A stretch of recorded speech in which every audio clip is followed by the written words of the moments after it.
They sent 200 warships to take a farming colony. Not a military base. Not a fortified world. A place with dirt roads, irrigation canals, and children who woke up before sunrise to help their parents harvest grain. By every known metric, it was an easy conquest. Outer Rim. No alliances. No fleet presence. A soft target.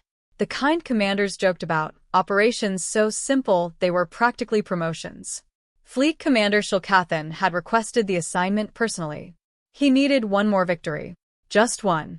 14 conquered systems already sat behind his name, each one taken cleanly, efficiently, without unnecessary destruction. This would be his 15th, a quiet world added to a growing empire that believed strength was the only law that mattered. From orbit, the colony looked exactly as expected. Green continents. Thin population clusters. Minimal orbital infrastructure. No defensive grid. No warships. Nothing that could stop what was coming. And yet, before the fleet had even completed its approach vector, a transmission reached every ship simultaneously. Clear. Calm. Unhurried. No distortion. No panic. No fear. This is Director Yeva Marchetti of KH-7.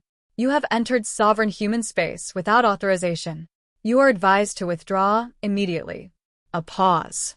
Then, softer, but somehow heavier. A response beacon has been activated. On the bridge of the flagship, someone laughed. Another officer shook his head.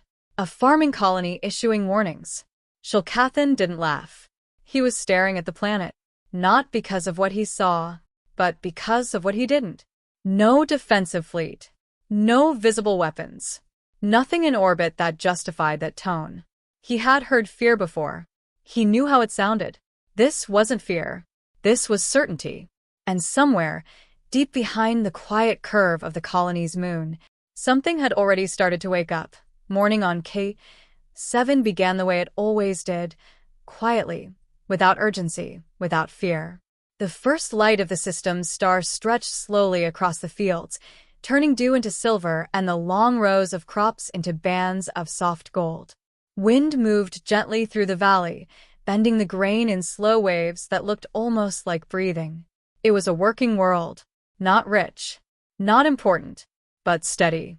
The kind of place people chose when they were done with noise.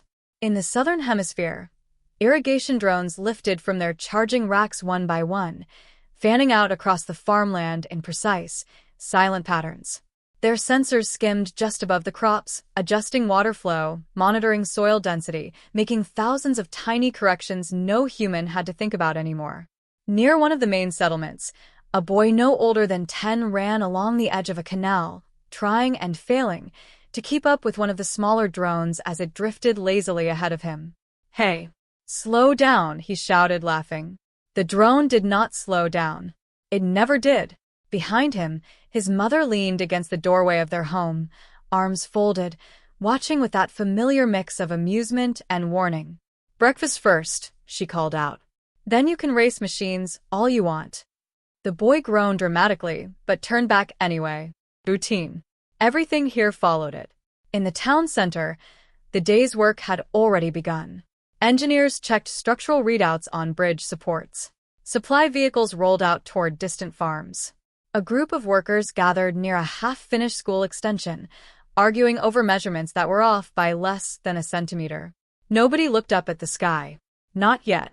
Because on K7, the sky had never given them a reason to. At the Colonial Administration Building, Director Yeva Marchetti stood by the wide observation window, a mug of coffee warming her hands. From here, she could see most of the settlement. The roads, the rooftops, the field stretching beyond. It looked small, peaceful, exactly what it was meant to be. Behind her, the operations room was active, but not chaotic. No alarms, no shouting, just controlled movement. A technician approached quietly, holding a tablet. "They've completed orbital insertion," he said. Marchetti nodded once. "Population status?" "Stable. No panic indicators." "Good." She took a slow sip of coffee, eyes still on the horizon. Far above that calm morning sky, 200 warships now held position in orbit. Enough firepower to erase everything she was looking at. Fields, homes, people. All of it, gone in minutes. And yet, the colony did not panic. No evacuation sirens. No mass hysteria. Because long before those ships arrived, procedures had already been written. Decisions had already been made. On a lower level of the building, a secure console sat behind a sealed access panel. No labels. No markings. Just a single interface. A young systems officer stood in front of it, hands steady, expression focused. He entered a sequence, long, precise, memorized. The screen flickered once, then displayed a single line. Colonial Defense Beacon activated. For a moment, nothing else happened. No sound. No visible response. Just that one line. Waiting. Far above the planet, hidden in the darkness behind the colony's moon, something ancient received the signal. Not with urgency. Not with surprise. But with recognition. A system that had been idle. Shifted. Power moved through structures that had not stirred in years. Sensors opened. Engines, vast beyond reason, began the slow process of waking from silence. Back on the surface, life continued. The boy finished his breakfast and ran back outside. The drones continued their quiet work. Workers argued over measurements that didn't really matter.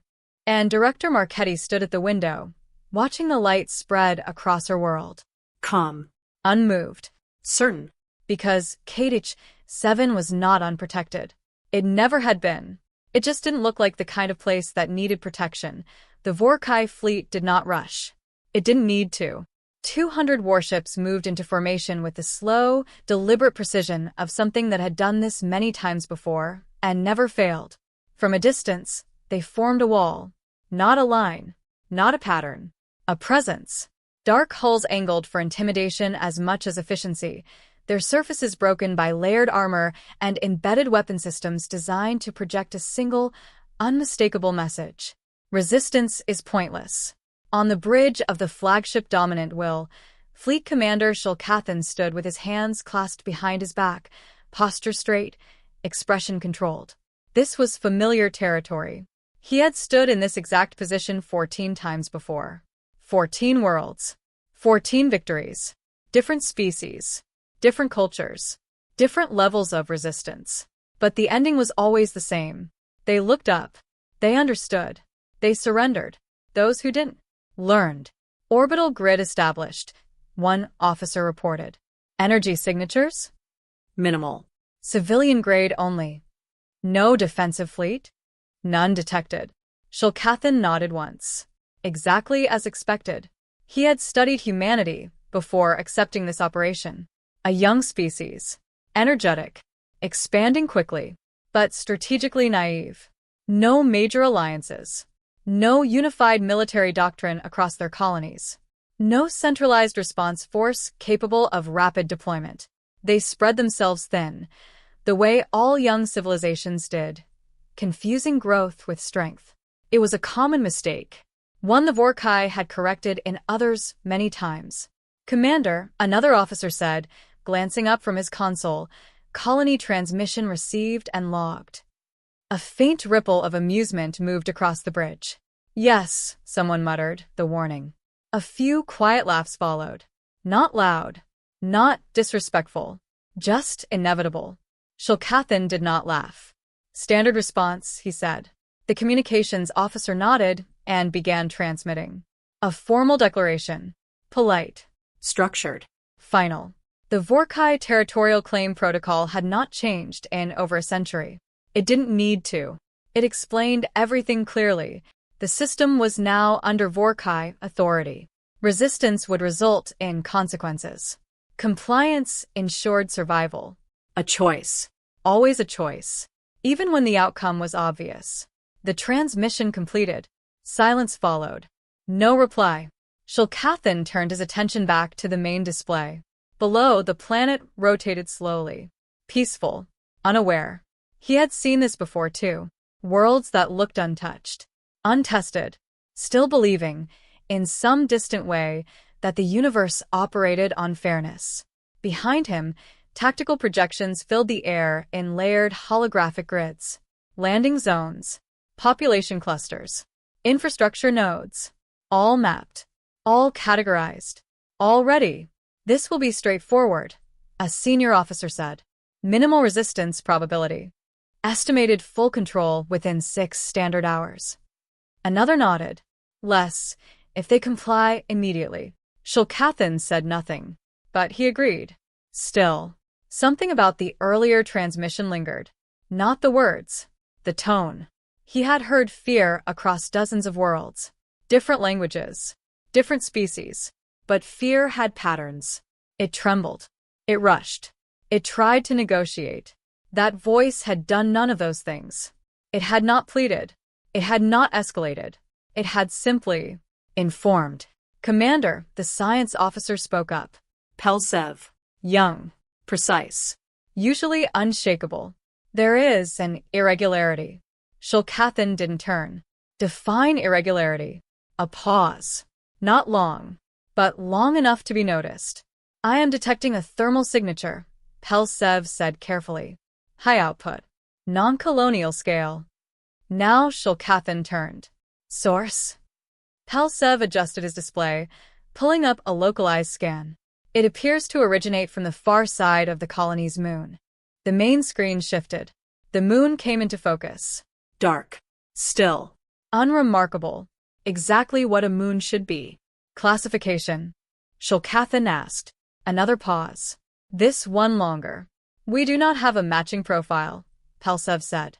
A second officer began running parallel analysis. I am reading it as well, Commander, she added. The signature is stable. Not a fluctuation. Scale? Shulkathan asked. Pelsev hesitated. Just for a fraction of a second. Then, large. How large?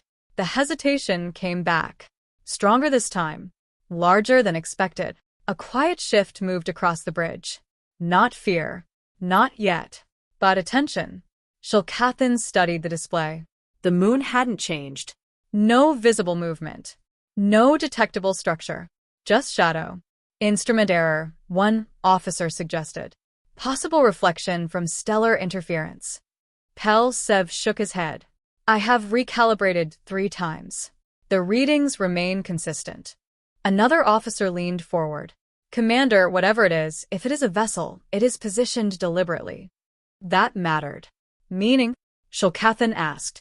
It is using the moon to mask its signature, she said. Passive concealment. That was interesting. Shulkathan looked back at the dark curve of the moon. Still silent. Still empty. One ship. Possibly. Hidden. Against 200. He felt the faintest trace of something. Not doubt. Not concern. Just irritation. Continue monitoring, he said. If it moves, report immediately. Yes, Commander. The moment passed. Just like that. Around him, the bridge returned to motion. Calculations resumed. Projections updated. Operations continued. Routine reasserted itself, as it always did.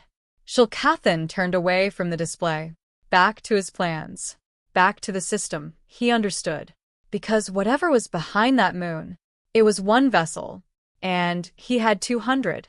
And in 14 campaigns, that had always been enough. Far beyond the range of Vorkai sensors, deep in the shadow of the moon, something vast shifted, just slightly.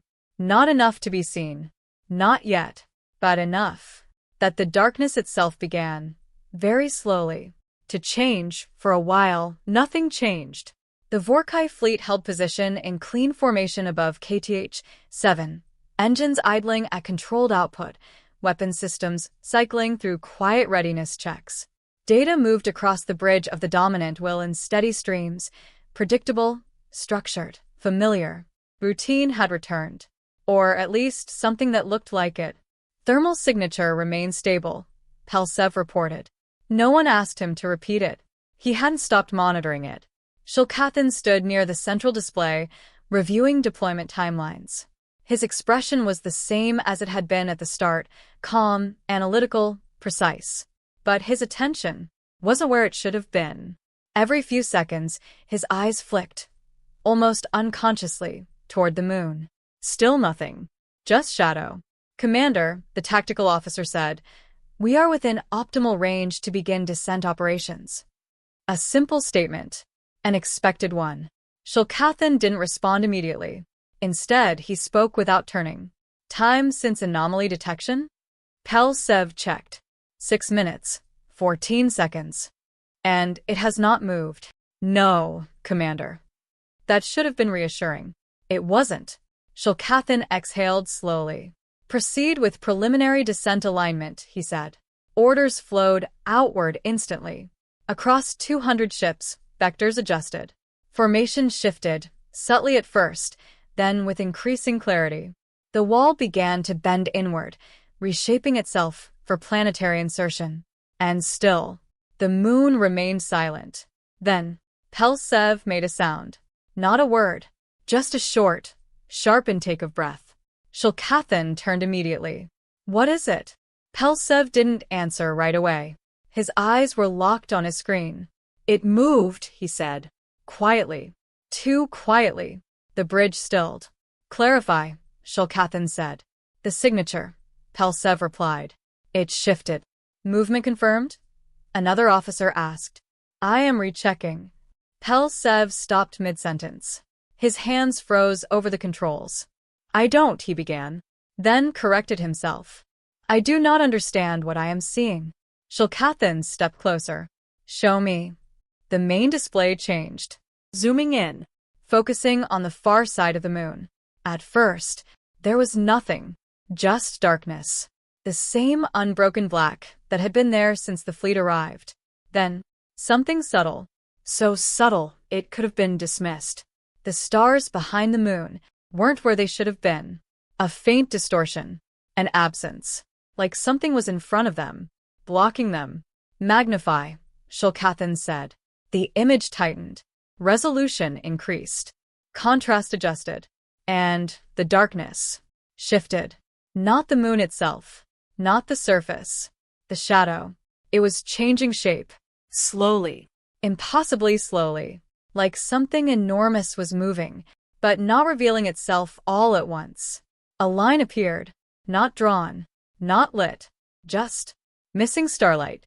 It stretched along the edge of the moon's curve. Then extended further. Then further still. Pelsev's voice dropped to a whisper. That is not the moon. No one spoke.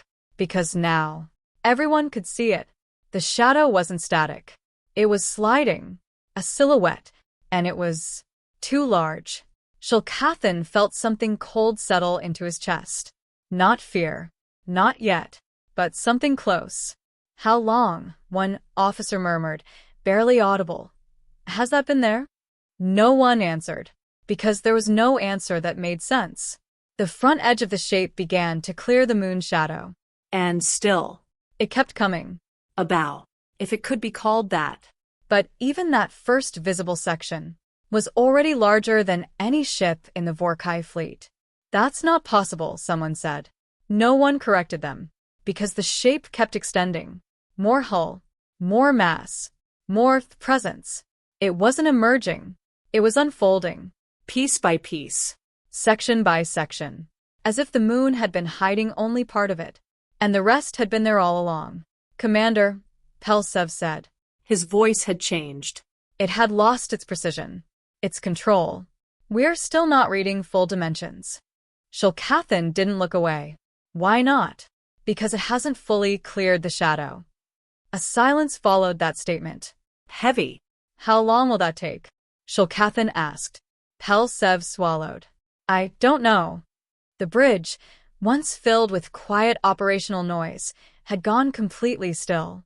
No one was running calculations. No one was speaking. They were watching. The shadow moved further. And further. And it still did not end. Shulkathan's mind began trying to categorize what he was seeing. Warship. Station. Mobile platform. None of them fit. Because those things ended. This was still appearing. Commander, the tactical officer said slowly. If that is a vessel. He didn't finish the sentence. He didn't need to. Because for the first time in 14 campaigns, Shulkathan realized something. He did not understand the battlefield anymore. The rules he had relied on, scale, firepower, numbers, were beginning to feel insufficient. Behind him, one of the junior officers stood up without permission. Just stood there, as if sitting no longer made sense. The shadow cleared another section of the moon. And another. And another. Still coming. Still silent. Still not fully visible. And somewhere, deep beneath the growing weight of that realization, a single thought formed in Shulkathan's mind. Unwanted. Uninvited. The human woman had said. A response beacon has been activated. Not distress. Response. And now, whatever had answered, was finally waking up, and Owen on the bridge spoke. Not because they had been ordered to remain silent, but because something far older than discipline had taken hold. Instinct. The shape continued to emerge from the moon's shadow. Slow. Deliberate. Unstoppable. At first, the mind tried to simplify it, to reduce it, to force it into something known. A large vessel. A carrier, perhaps. Then more of it cleared the darkness. And that idea collapsed immediately. Because the scale was wrong. The portion already visible, just the front edge, was larger than the dominant will. Larger than any ship in the Vorkai fleet. And it wasn't stopping. Distance. Shulkathan asked, voice steady. Maintaining relative position, Pelsev replied automatically. Object velocity is minimal. It is not advancing. Not advancing. That should have helped. It didn't, because the object didn't need to move. It was already too big. Another section cleared the shadow. This one broader. Layered. The hull came into view. Not smooth, not uniform, but built in overlapping plates.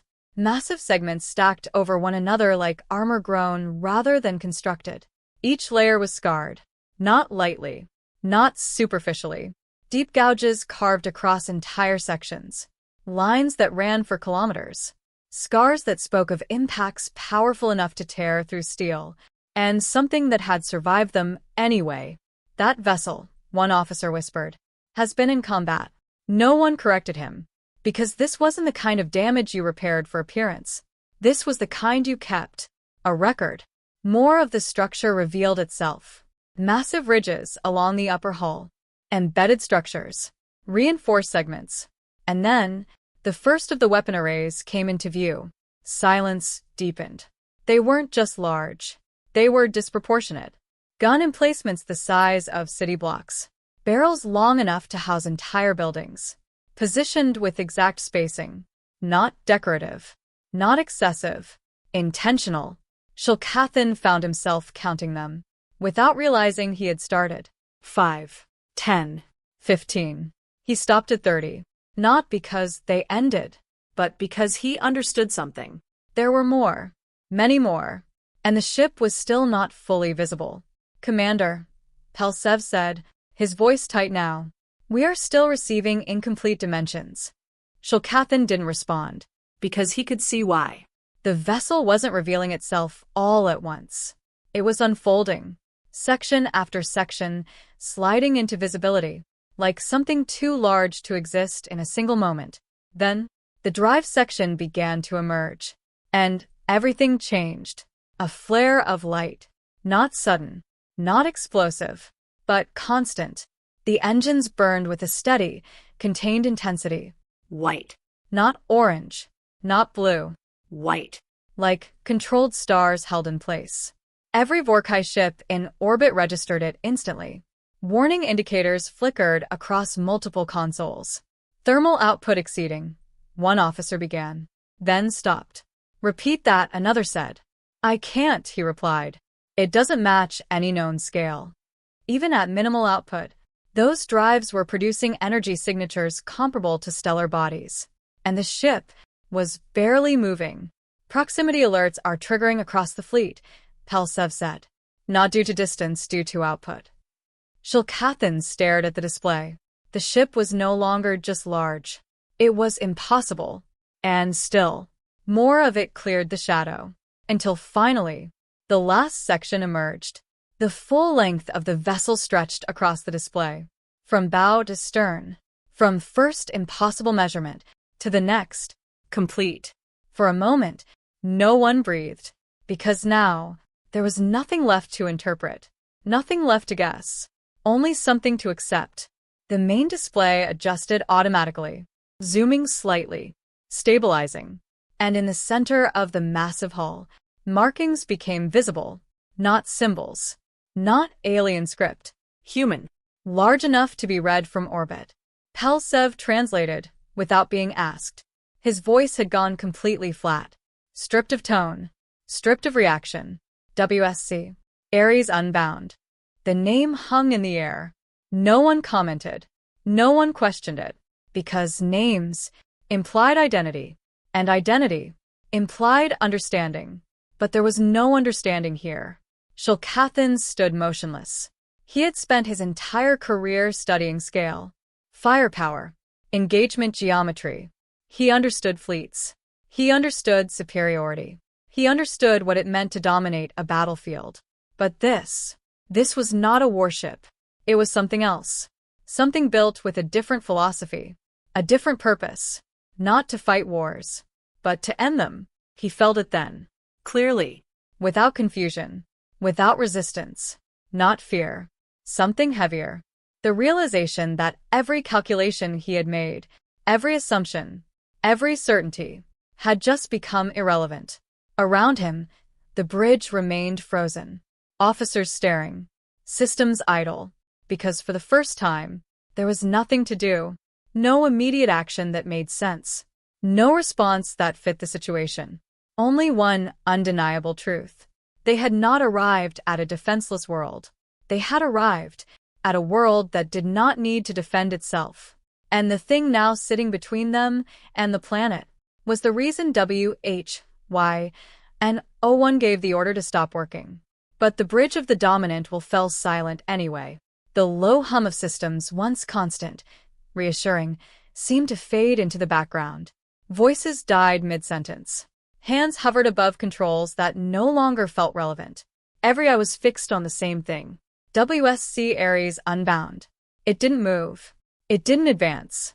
It didn't even turn its weapons. It just Existed. And somehow that was worse. A junior officer at the far end of the bridge stood up abruptly. No request. No explanation. He simply stood there, staring at the display, as if his body had decided that sitting was no longer appropriate in the presence of something like that. Another officer, 30 years in service, had stopped blinking. His jaw hung slightly open. Not in panic. Not even in fear. In disbelief. Shulkathan noticed all of it. Every small break in discipline. Every fracture in control. And he understood exactly what it meant. Silence spreads faster than fear. He forced himself to speak. Report. The word cut through the stillness. Sharp. Deliberate. The tactical officer flinched, just slightly, then looked down at his console. His fingers moved again. Slowly. Carefully. Weapons range analysis incomplete, he said. Clarify. The officer hesitated, not because he didn't understand, but because he did. Our models, he began, then stopped. Restarted. Our models do not support an accurate range projection. Shulkathan's voice stayed level. Estimate. Another pause. At current scale, its weapons likely exceed our maximum engagement distance. A ripple moved across the bridge. Quiet. Contained. But real. And its defenses? Shulkathan asked. The science officer answered this time. Pelsev. We cannot penetrate the outer hull with active sensors, he said. Signal reflection is total. Total. Yes, Commander. Shulkathan turned his head slightly. Meaning? Pelsev swallowed. We are not scanning it. A long pause. It is reflecting us. That landed. Because it wasn't just a limitation. It was a statement. They weren't analyzing the vessel. The vessel was rejecting analysis. Shulkathan looked back at the display. At the hull. At the scars. At the weapons that hadn't yet moved. And, for the first time, a thought formed clearly. This thing has been tested before. Not in simulations. Not in theory. In real war. Repeatedly. And it had survived all of it. Commander, a voice said quietly from behind. Sub-Commander Veth. Shulkathan didn't turn. Speak. I have been reviewing human military archives since the vessel appeared. That got his attention. Go on. Veth stepped closer, holding a data tablet. His expression wasn't fear. It was something worse. Recognition. Are you familiar with the Drakari hegemony? He asked. Shulkathan frowned slightly. Yes. Ancient empire. Collapsed centuries ago. Not collapsed, Veth said. A pause. Destroyed. That shifted something. How? Shulkathan asked. Veth lifted the tablet slightly. By humanity. Silence. Not disbelief. Something deeper. Recalculation. Explain, Shulkathan said. 200 years ago, first contact, Veth began. The Drakari attempted to enslave them. A familiar story. They succeeded, Veth continued. For a time. The bridge listened. No one moved. 40 years later, Veth said, humanity broke free. Another pause. And then they did something unexpected. Shulkathan's voice was quieter now. What? They didn't just defend themselves. Veth looked up. They dismantled the entire empire. Silence. It took 160 years, he continued. The conflict is recorded as the Long Reckoning. No one spoke, because the implication was obvious. That vessel, one officer whispered. Yes, Veth said. He turned the tablet. Displayed an image. A classification entry. Human designation War Titan. The word hung in the air. They built 17 of them, Veth said. Specifically to fight Drakari capital weapons. Shulkathan's eyes narrowed slightly. Capital weapons? Planet crackers, Veth replied. Siege platforms. Mobile fortresses. A pause. Things no standard fleet could engage. Another silence. The Drakari spent thousands of years developing those systems, Veth added. And the humans? Shulkathan asked. Less than a century. That landed harder than anything else. Because it meant this wasn't accidental. This wasn't improvisation. This was intentional escalation. Shulkathan turned back to the screen, to the massive shape sitting between his fleet and the planet. How many? He asked. Veth didn't need clarification. Current records indicate 12 active. A pause. 3 reserve. 2 in refit. Shulkathan's voice dropped slightly. And this one? Veth hesitated. Just for a moment. Then, listed as reserve. The bridge went completely still. Reserve, Shulkathan repeated. Yes, Commander. A longer pause this time. It was stationed here. Not deployed. Not dispatched. Stored. Near a farming colony. Like a tool. Waiting. The realization spread slowly. 12 active. Across human space. Which meant this was not their strongest response. Not their best. Not even something they had to send. It was simply the closest one. Shulkathan felt it then. Fully. Completely. Not fear. Something colder. The understanding that he had made a mistake before he even arrived. Because this was not a weak species. This was a species that had already faced something worse than him and survived it and built something like this to make sure they never had to again. Behind him, someone exhaled shakily. Another officer closed their eyes for a brief moment, and for the first time in 14 campaigns, the bridge of the dominant will felt small, and the thing on the screen felt inevitable. The silence on the bridge didn't break. It compressed. Every officer stood, or sat exactly where they were, but something had shifted beneath it all. Not panic. Not yet. But the absence of certainty. Shulkathan stared at the massive silhouette of the WSC Ares Unbound. A reserve asset. The words repeated in his mind, refusing to settle. Not deployed. Not dispatched. Already here. Waiting. Like this had always been part of the plan. Commander. Veth's voice came again. Quieter now. More controlled. There's more. Shulkathan didn't turn. Say it. Veth looked down at the tablet, then back up. After the Long Reckoning, most species expected humanity to expand. That made sense. Victory like that demanded expansion. They had the power, Veth continued. No one could have stopped them. A pause. They didn't. That landed. Shulkathan's eyes narrowed slightly. Explain. They withdrew, Veth said. Returned to their systems. Consolidated. Another pause. And then they passed a set of laws. What laws? Veth's voice lowered. Colonial defense directives. No one moved. Military engagement is restricted, he continued. Strictly controlled. No offensive action beyond defined conditions. Shulkathan felt something shift again. They don't conquer, he said. They don't initiate, Veth corrected. A beat. They wait. The meaning settled slowly. And when those conditions are met? Shulkathan asked. Veth looked up. They respond. The word hung there, heavy, and suddenly, everything aligned. The warning, the calm voice, the lack of fear, the beacon. We activated it, Veth said quietly. No one argued. No one needed to. We entered their space, he continued. We ignored their warning. Another pause. We initiated the sequence. Shulkathan exhaled slowly. This wasn't a misunderstanding. This wasn't escalation. This was procedure. And they had triggered it perfectly. The communications board lit up. Every console, every channel, across all 200 ships, simultaneously. No distortion. No delay. The voice that followed was calm, measured, unhurried. Fleet Commander Shulkathan. It wasn't a question.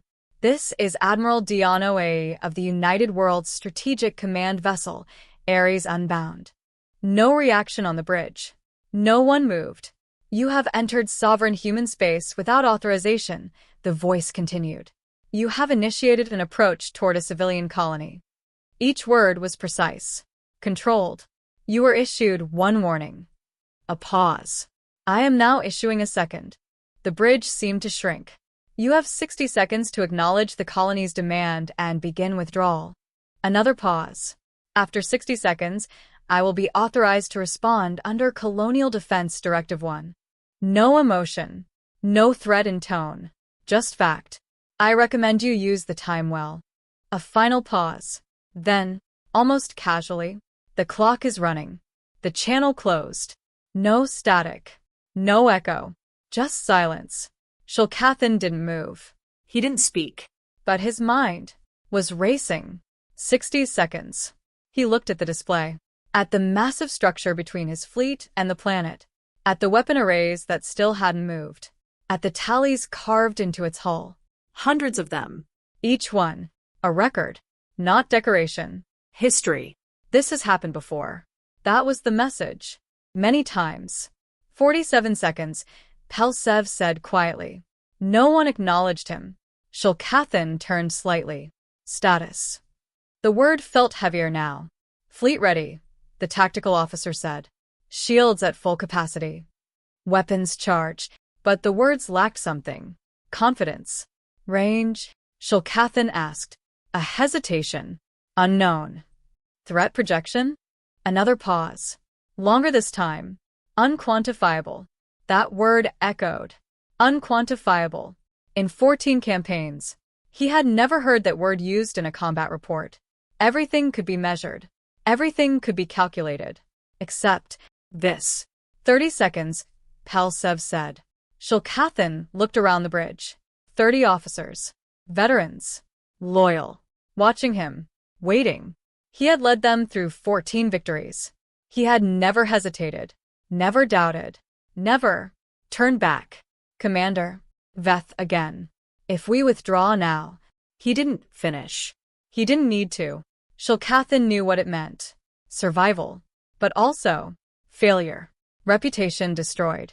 Authority questioned. A single ship. That's what it would look like. 200 warships. Turned back by one. 20 seconds. Shulkathan's hands were still behind his back. But now, they were trembling. Just slightly. He barely noticed. He looked at the Ares Unbound again. It hadn't moved. It hadn't needed to. And that, more than anything, terrified him. 15 seconds. The bridge felt smaller. The air heavier. Time, louder. He opened his mouth. To give the order. To end it. To pull back. And then, He saw it. The tallies. Hundreds of them. Each one earned. Each one survived. And something inside him, something older than logic, Refused. 10 seconds. Pride. Not arrogance. Not ignorance. Something deeper. The instinct that had carried him through 14 campaigns. The belief that had always been right. No single ship can stand against a fleet. 5 seconds. He turned to the communications officer. His voice came out steady, controlled, commanding. Hold position. A beat. Prepare to engage. And in that moment, the outcome was decided. 0. The silence broke. And the war finally began. For a fraction of a second after the countdown ended, nothing happened. No explosion. No sudden movement. No immediate retaliation. Just silence. The kind that exists right before something irreversible begins. On the bridge of the dominant will, every officer waited. Not breathing. Not speaking. Shulkathan stood rigid. His order had been given. There was no taking it back. Then, the channel opened again. Calm. Unchanged. Firing solution locked. No anger. No urgency. Authorizing response under Colonial Defense Directive 1. A pause. Short. Measured. For the record. And then, they warned you. The transmission ended. And, in that same instant, something on the WSC Ares Unbound moved. Not the whole ship. Just the guns. They rotated slowly. Not snapping into position. Not rushing. Deliberate. Like something that had all the time in the universe. And knew it. Rows upon rows of massive turrets shifted in perfect synchronization. Each one aligning. Each one selecting. Targets. Commander, someone started. Too late. Fire. Shulkathan's voice cut across the bridge. Sharp. Instinctive. And 200 warships obeyed. The void between the fleets exploded into light. Energy beams, thousands of them, lanced forward in a single synchronized wave. Kinetic rounds followed, tearing through space at relativistic speeds. Explosive payloads detonated in cascading bursts. Everything the Vorkai fleet had. Every weapon. Every system. Unleashed at once. The darkness disappeared, replaced by a wall of fire. A storm of energy so dense it blurred into something solid. A continuous stream of destruction. It converged on a single point. The Ares Unbound. For 8 seconds, the universe burned. On the bridge, no one spoke. No one moved. Because this was what they understood. Overwhelming force. This was how battles were won. Then, the fire stopped. The last beam faded. The final detonation collapsed into silence. And the screen cleared. The Ares Unbound looked exactly the same. No damage. No visible strain. No response. The energy had struck something. A barrier. A field.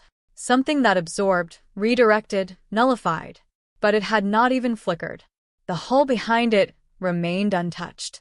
Scarred, yes. Ancient, yes. But unchanged. A quiet sound escaped someone on the bridge. Not a word. Just understanding. Shulkathan felt it too. Not shock. Not disbelief. Finality. Weapons ineffective, the tactical officer whispered. No one needed the report.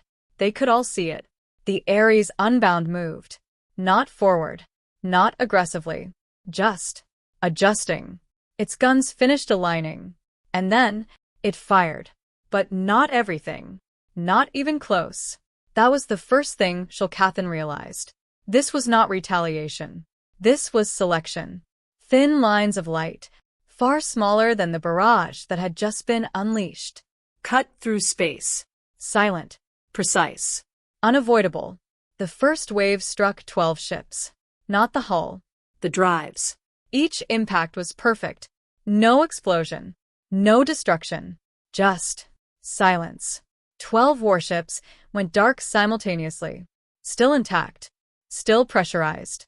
But dead in space. There, someone started. Disabled, Pelsev said. His voice hollow. The second wave came 3 seconds later. 20 ships this time. Weapons arrays. Gone. Not destroyed. Removed. Stripped. The third wave. Targeted shield emitters. Again. Precision. Again. Control. It wasn't chaos. It wasn't overwhelming force. It was surgery. Shulkathan's breath slowed. Because he understood now. This wasn't a battle. It was a demonstration. The Ares Unbound was showing them, exactly, how little they mattered. Evasive maneuvers, he ordered. The fleet broke formation instantly. Ships scattering. Vectors shifting. Trying to create unpredictability. Trying to survive. And that's when the second horror revealed itself. The Ares Unbound moved. It shouldn't have. Not like that. A vessel that size, that mass, should have been slow, rigid, bound by inertia. It wasn't. It adjusted its position with impossible precision. No delay, no drift. Like distance, didn't matter. Impossible, someone whispered. The war titan continued firing. Not faster. Not more aggressively. Just accurately. Ship after ship went dark. Systems failing one by one. Not destroyed. Removed. Controlled. Shulkathan stood frozen. Because the truth had fully formed now. Clear. Unavoidable. They were not fighting an enemy. They were being taken apart. Piece by piece. And the worst part, the part that settled deepest, was this. The Ares Unbound was still holding back. The battle didn't escalate. It stabilized. That was the first thing Shulkathan understood. It wasn't growing more chaotic. It wasn't spiraling out of control. It was becoming controlled, refined. Every second that passed, the WSC Ares Unbound grew more precise. Not faster, not louder, just more efficient. Another wave fired. 8 ships this time. Not random. Selected. Their shield cores collapsed simultaneously. Clean, contained failures that left the hulls untouched but exposed, powerless, irrelevant. 3 seconds later. Another strike. Navigation arrays. Gone. Ships drifted. Alive. Helpless. This isn't combat, the tactical officer said. No one corrected him. Because everyone could feel it. This wasn't war. It was control. Shulkathan watched as his fleet, 200 warships, each one capable of devastating entire cities, was reduced to fragments of capability. Not destroyed. Disarmed. 100 ships disabled. Then 120. Then 150. The numbers came in quietly. Almost respectfully. Like reports in a maintenance log. FTL systems. Pel-Sev stopped. Checked again. Commander. Shulkathan didn't look at him. What? Pel-Sev's voice was tight now. Our jump drives are offline. A pause. We did not initiate shutdown. That landed harder than anything else. How? Shulkathan asked. Pel-Sev shook his head slowly. I don't know. Another officer leaned forward, scanning deeper. There's no damage signature, she said. No damage. No breach, no overload, no disruption pattern. She stopped. They've been drained. Silence. As the meaning settled, a weapon had passed through their shields, ignored everything else, and touched only one system. FTL. Shulkathan closed his eyes briefly, then opened them. The battlefield was no longer a battlefield. It was a cage. The remaining ships pulled back instinctively. Not far. They couldn't go far. There was nowhere left to go. The Ares Unbound didn't pursue. Didn't rush. Didn't need to. It adjusted its position slightly. Just enough. To remain between them and the planet. Always between. A wall. On one of the lower decks, Gunner Desh sat motionless at his station. He was 23. Young enough to still believe in things. Old enough to know when those things were breaking.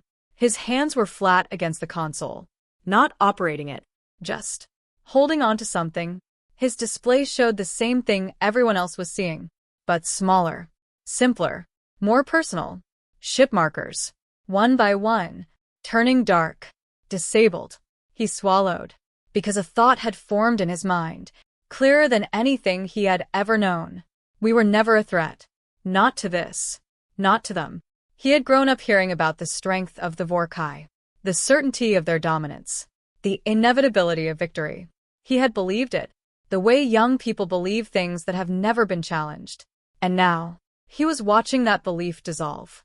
Not violently, not dramatically, quietly, System by system. ship by ship. And on the other side of that impossible hull, there were humans, just humans, not shouting, not panicking, not struggling, working, doing their jobs, because they had built this, because they understood it, because they knew exactly what it could do, and they were not afraid.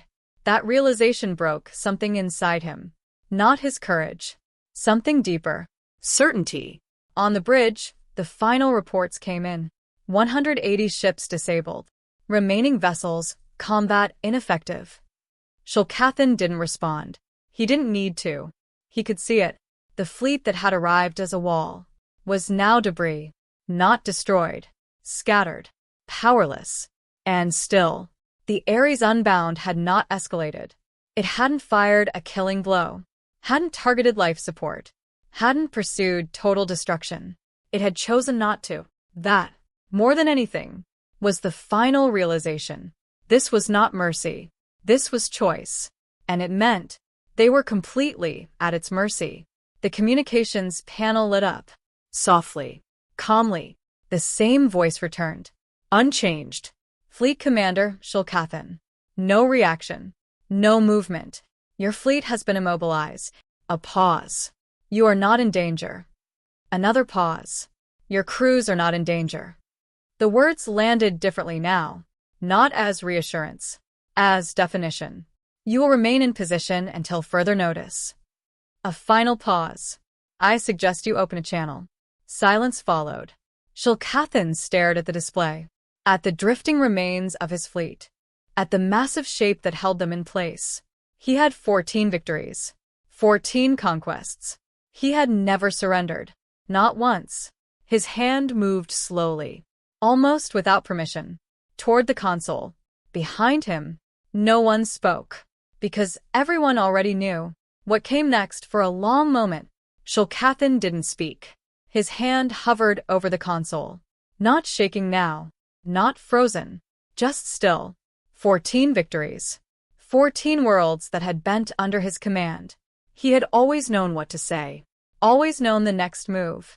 There had always been a path forward. Until now. He looked at the display one last time, at what remained of his fleet. Not destroyed. That was the part that stayed with him. Not broken beyond repair. Not erased. Left alive. Left intact. Left spared. And, in that choice, he understood everything. This was not defeat. This was a lesson. He reached forward and opened the channel. Admiral, he said. His voice was steady. He made sure of that. This is Fleet Commander Shulkathan of the Vorkai Imperial Fleet. A breath. We surrender. Silence. Not long, but long enough to matter. Then the voice returned. Calm. Measured. Unchanged. Understood. A pause. I will be in contact. The channel closed. Just like that. No ceremony. No triumph. No need. Far below, on the surface of K7, morning continued. The fields were still green. The wind still moved through the crops in slow, quiet waves. Nothing had changed. And yet, everything had. Inside the Colonial Administration Building, Director Yeva Marchetti stood at the observation window, her coffee now half-finished. She watched the horizon. Not the battle, not the ships, because she didn't need to. The outcome had never been in doubt. Behind her, the status board updated quietly. 200 hostile vessels. Contained. No civilian casualties. No infrastructure damage. Exactly as planned. A small hand tugged at her sleeve. She looked down. A young girl stood there. No older than 8. Hair unevenly braided. Eyes wide, curious. She pointed toward the sky. Or rather, toward the display showing it. One icon stood apart from the others. Larger. Heavier. Dominating the orbital map. What's that one? The girl asked. Marchetti followed her gaze. There, holding position beyond the orbital band, was the WSC Ares Unbound. Silent. Patient. Watching. Marchetti considered the question. She thought about the war, about the long reckoning, about the people who had built that ship, not in comfort, not in safety, but in desperation, in fury, in survival. She thought about what it had taken to create something like that, and then choose not to use it, unless absolutely necessary. The girl was still waiting. Marchetti smiled slightly. That, she said, is an old promise. The girl tilted her head. What kind of promise? Marchetti looked back at the display, at the massive shape resting in orbit, then back at the girl. The kind that makes sure… She paused. Just briefly. No one gets hurt. The girl considered that. Serious. Thoughtful. Then nodded, as if that was enough, and ran off. Marchetti turned back to the window. The sky was clear, peaceful, just as it had been before. Hours later, far above the planet, the disabled Vorkai fleet remained suspended in controlled orbit. Power restored. Life support stable. No prisoners. No executions. No vengeance. Only containment. Only its control. Aboard the dominant will, Shulkathan sat alone in his quarters. The battle replayed silently on the screen in front of him. Every movement, every strike, every decision. He watched it again, not to understand the outcome. That part was clear, but to understand the difference between what he thought power was and what it actually looked like. Hours later, the channel opened again. Admiral Dion Oae appeared on the screen. Composed. Focused. Not angry. Not satisfied. Just finished. We'll return your fleet, she said. Plain. Direct. Repairs will be assisted. Crews will remain aboard their vessels. No one will be harmed. A pause. Once diplomatic channels are established, you will be escorted to the border. Shulkathan nodded slowly. He had expected terms. He had not expected fairness. We don't want war, the Admiral continued. Her voice didn't change. We haven't initiated one in 90 years. Another pause. But we will always respond. The words settled. Heavy. Final. She leaned forward slightly. Go home, she said. Tell your people what happened here. A beat. Make sure they understand. The channel closed. Weeks later, the Vorkai fleet crossed back over its own borders. Intact. Alive. Changed. Across the galaxy, quiet updates began to spread. Not announcements. Not declarations. Adjustments. In reports. In threat assessments. In the way humanity was categorized. Not weak. Not expanding. Something else. Because there is a difference between knowing something exists and watching it work. The WSC Ares Unbound returned to the shadow of KTH-7's moon. Slowly. Deliberately. Its engines dimmed. Its systems powered down. Until it became, once again, just a shape in the dark. Waiting. On the surface. Life continued. Fields were harvested. Children went to school. Drones followed their quiet paths across the land. And no one looked up, because they didn't need to.